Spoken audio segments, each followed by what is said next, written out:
that recorded. So I am gonna just, I guess, recap if it's there. If not, oh well. Okay.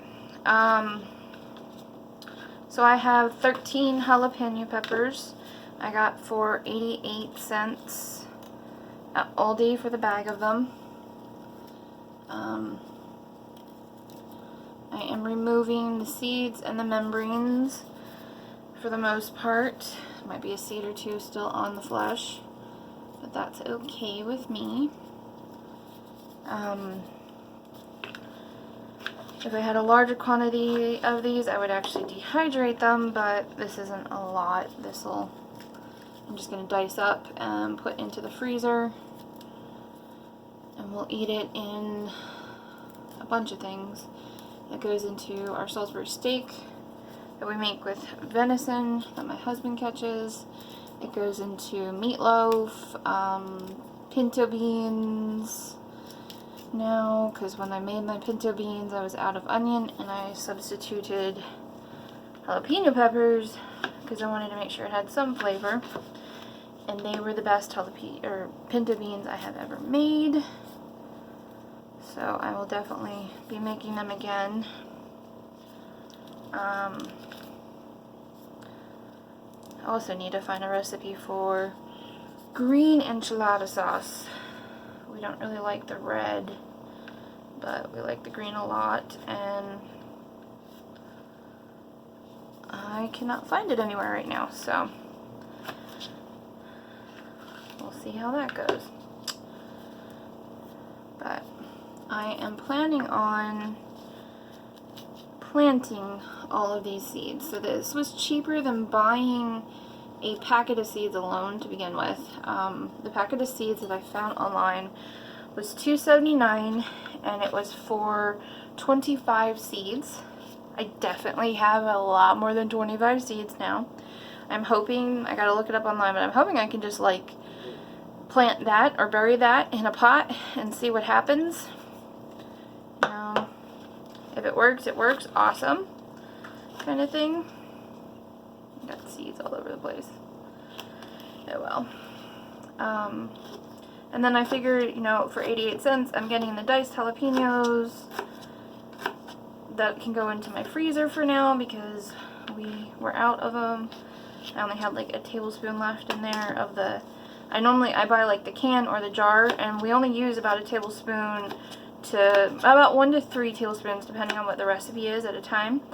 So I buy the really big jars because they're cheaper by ounce, and then I freeze the jalapeno peppers into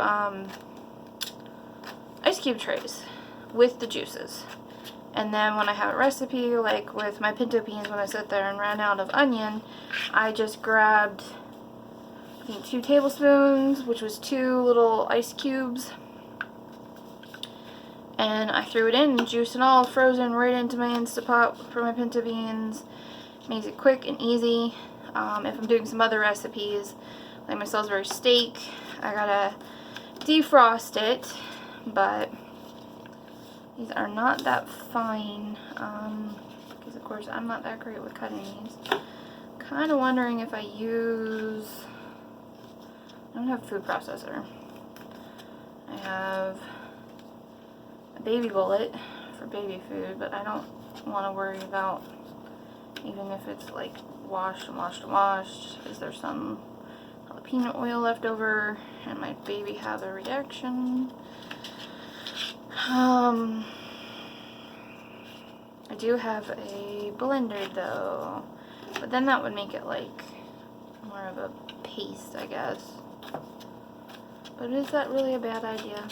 I don't know, maybe I'll do like half of these diced up, because the chunk is really good for some recipes. Leia is still asleep. Thank goodness for baby monitors. It is her nap time.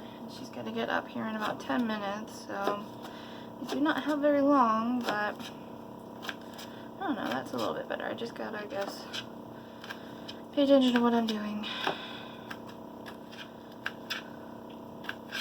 And my skills are not that great, I guess. Not I guess. My knife skills are not that great. But we will try to make this a little better.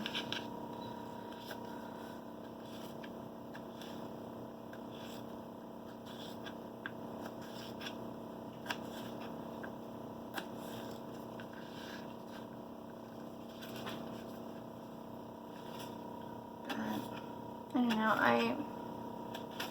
I want quite a few jalapeno plants. I'm probably going to have way more than I need if by some chance, like, every section of those, like, I had 13 peppers, so there's, like, what, 20, actually, no, I had 12 peppers, because that one got sliced up for nachos yesterday.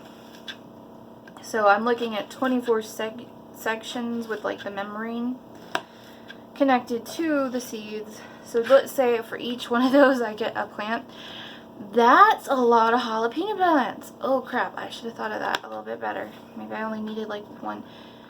Well, I did actually only order one jalapeno pepper using Instacart though, and they did not have individuals, so I got the bag, which I didn't really think about the fact of how many seeds I was going to have. Maybe I will dry half of those seeds out. And then I'll have them, I don't know. Or maybe heck, I'll say screw it and just do it. And have 24 jalapeno plants. And then we'll have a crap ton of jalapenos and I can share them with everybody. And grow them, or not grow them, and dehydrate them and do this with a, you know, whole bushels worth. And yeah, you know what, screw it, I'm gonna do that. Well, I still gotta do stuff in the garden to get to the point of doing that, so I say I'm gonna do that. We'll see how that goes. I also don't want like 4 watermelon plants and 20 something jalapeno pepper plants, and that's it. So we'll see how things grow, because my seedlings, I don't know how long they're supposed to like be in that little greenhouse, because like the loofah came up, the watermelon came up, and that's it. That's all I got growing. So I don't know. I haven't grown anything in a long time, and I'm not very experienced with it, so my victory garden might just be a little lacking, but you know what? I wasn't planning on doing it this year anyhow. I was planning on doing it next year. So I guess I gotta think positively on the end, even if I get a few watermelons out of it. I wasn't planning on doing it, so, you know, before I did this, I should have just done, like, well, I don't know, I could still do that, like, do some of these as, stuffed jalapeno peppers. My husband loves those, and I think I've got cream cheese. I might stop here, because I don't remember what goes in stuffed jalapeno peppers.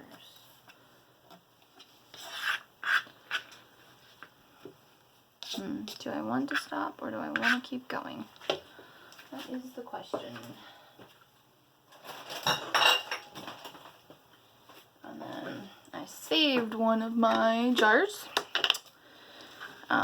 This isn't the best way to do this. I probably should put these on parchment paper and freeze them all solid, but I'm gonna see how it goes. You know? Why not? Some things might work perfectly. I might end up with a giant block of jalapeno peppers. Oh, okay. I'm definitely gonna have to keep going. And if I do end up with a giant block, then I'll just defrost it and freeze them in an individual layer. They all get cooked, so if they're a little mushy, it doesn't end up being a big problem for us. Yeah, that's like not enough. And where are we at? Okay, 11:17. That baby is almost at an hour and a half. I'm trying very hard. It's been a few rough nights, and I think it's because I've been letting her nap as long as she wants. Because I found that one thing online that's like, oh yeah, let the child dictate their sleep. Yeah, that's BS. Mommy ends up awake and consoling and rocking, and because I can't let the baby fuss too long because my husband's got to get up for work, so he needs his rest. And also, I really don't like letting her fuss. Like, I don't know. I'm probably being a bad mom for that, but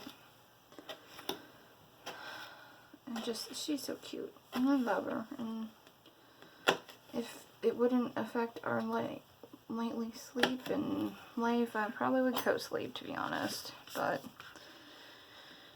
having her in our own room, even when we have rough nights, we do sleep. Well, my husband sleeps a crap ton better because he wakes up for every little sound, so not having her right there, you know, he can get a little better sleep, and he has a dangerous job, so I would like him to be nice and clear and headed and rested when it is all said and done. Where I, most days, can take a nap with the baby, like I did yesterday, and then screwed everything up because we took a 2-hour nap in the afternoon. Yeah, Mommy totally screwed that one up. She was only supposed to sleep for like an hour at that point, and we were all snuggly, and she was just, you know, those of you who have babies, you know what I mean. They're so good and comfy and snuggly and cute, and you just adore them. And it's hard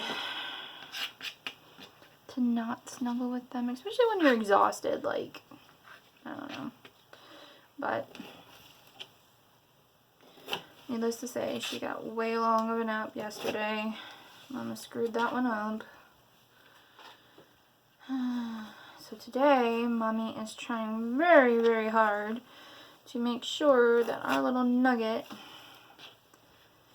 gets more structurized time frames. I'm going to do this week, trying to do an hour and a half for her morning nap. And then I'm not like going in and waking her up, but like I'm turning the hall light on. Gonna put some music on that I know she likes. So more, hopefully she'll wake up with like hopefully she'll wake up with a smile on her face, because she's cute when she's happy and wakes up from a nice nap. And woohoo, okay, we're all diced. So how much does this fill up?